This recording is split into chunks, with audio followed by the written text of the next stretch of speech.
Let's come back home now and get more on the COVID emergency in Sydney and the future of lockdowns in other states. Professor of Epidemiology and the World Health Organisation advisor Mary-Louise McLaws joins us now from Sydney. Very good morning to you. Good morning, Michael.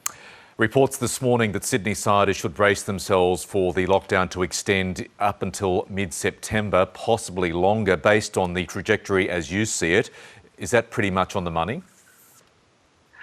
Oh, Michael, we haven't reached the peak yet. Let's hope we reach the peak in a couple of days, because normally, as the authorities tell us, what we're seeing is always a few days late. And so the high numbers of testing, but also the testing positive rate hasn't started going down yet. We may have seen a peak, but we may not. So we'll take a couple of days after the weekend to see whether or not we're actually seeing a decrease in that test positive rate. If we start seeing that decrease, then we can then say it'll take us about as long as it's taken now, which was a month or a month and a half to get to that peak. And it usually takes about another month and a half to go down, but it's usually a long tail to get to zero, a very long tail.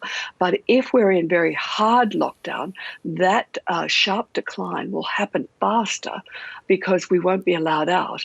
So I know it sounds awful, but if we want to get out faster, we need the lockdown to be a little bit tighter, such as curfews, for example, or we need workplace testing if we're getting more cases happening at the workplace, at that essential workplace. At the moment, the testing is happening at the testing sites, and that takes a number of hours to get those results back. If we want more real time, we should be doing a much more frequent testing. It's more like a scattergun testing, so that we can see what's happening in the community, but also a more focused testing at the workplace. We know the New South Wales Premier, Mary-Louise, has been pushing back against suggestions she go harder, like curfews. Is there still time, as you see it, for argument's sake, if she was to come out today and push that button, go harder?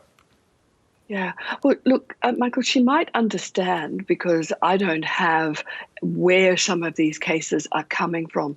If they're coming from workplace, and she then feels as if we don't need a curfew because people aren't sneaking out to go to friends' place or family places, then we may not need a curfew. What we do need to know is, where are most of these cases coming from? That's socializing with family and friends or workplace. If it's workplace, then I hope that she would then do workplace testing, and it's called rapid antigen or point of care testing. Yes, it has a slightly less perfect result than PCR, but there are some very, very, very good ones. There's about 3 or 4 highly sensitive ones that could be tested before you hop into your truck, before you go in to the grocery store to do that important work, so that we then know that you can't then spread it to others. If it's happening out in the community, and she tells us most of the cases are potentially social connecting infections, then we do need a curfew, because people may not be getting it. But I'm still seeing people on the street going for walks, talking to each other. You don't know if they're the same household. If they are, great, but they're walking up to strangers without their face covered, and they may be exhaling particles that have COVID, or they may be inhaling people's particles because they're also passing walkers without a mask on.